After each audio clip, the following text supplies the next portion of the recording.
اللهم إن هذا المرض جند من جنودك تصيب به من تشاء وتصرفه عن من تشاء. اللهم فاصرفه عنا وعن بيوتنا وعن أهلينا وأزواجنا وضرارينا وبلاد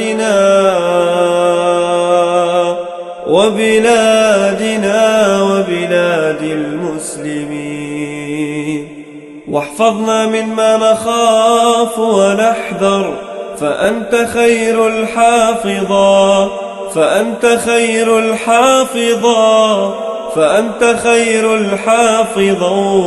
وأنت أرحم الراحمين.